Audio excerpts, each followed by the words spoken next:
Hi, welcome back to Pop Culture Rants. My name is Derek. Before we get into my Star Wars review, I would like to announce two things. The first is that I have a written review for this movie on allcomic.com. That is all, A-L-L, hyphen, comic.com. Be sure to check out that site. It's a really great resource for comics as well as other pop culture related things.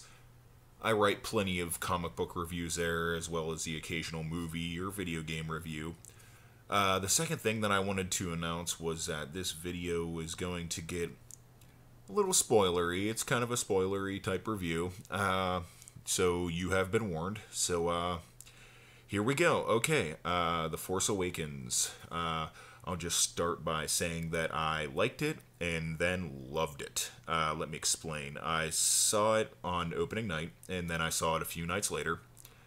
The first time, I mostly enjoyed the film, but I found myself nitpicking certain aspects. But the second time, those aspects either didn't bother me, or the problems simply disappeared. It's weird. It's rare for me to watch a film for a second time and actually enjoy it even more. Usually I go see a movie filled with emotion or nostalgia because most movies that I see are marketed to guys like me in order to get us freaking out and throwing money at all the merchandise, Hey, I remember that from childhood. I'll see that movie twice and buy 2 complete sets of the toy line. Anyway, when I watch it again, the nostalgia goggles come off, and that's usually when the glaring flaws come out.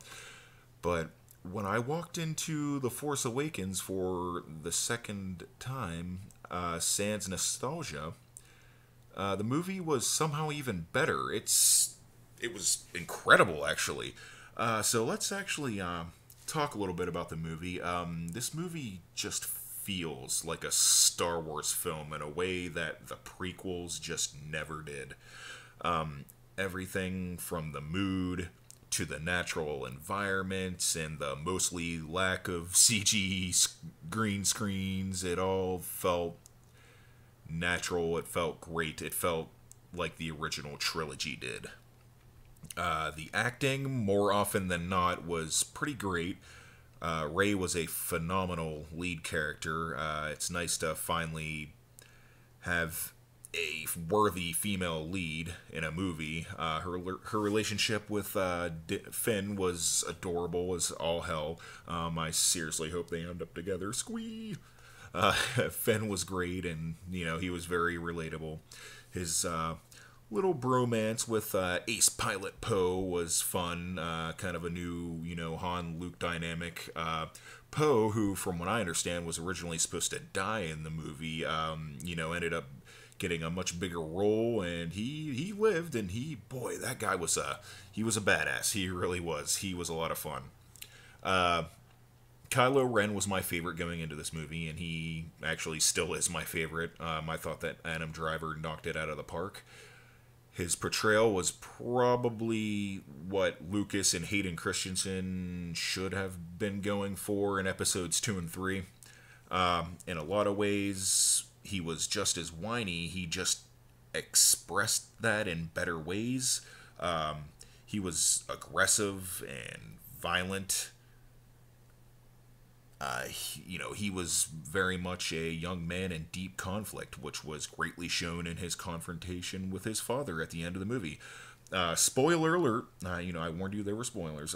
His father is Han Solo, his mother is Leia, and in that scene that I referred to, he actually, at the end, it's the end of the movie, and he actually kills Han Solo.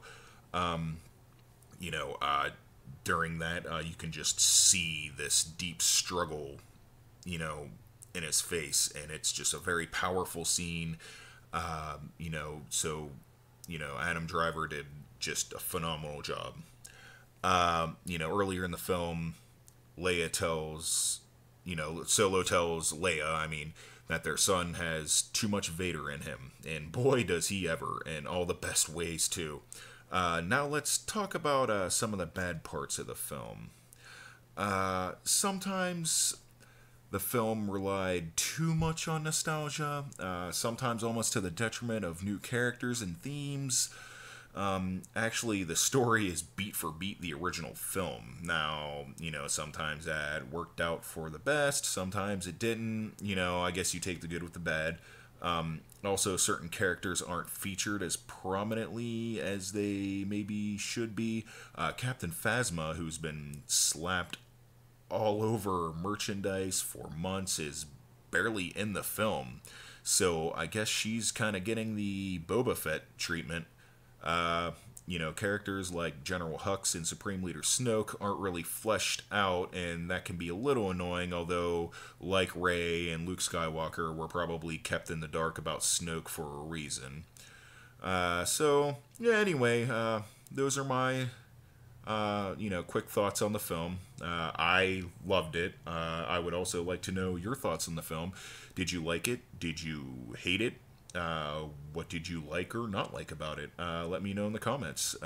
Don't forget to like, favorite, subscribe, all that good stuff, and I will have another video up for everyone real soon. Thank you.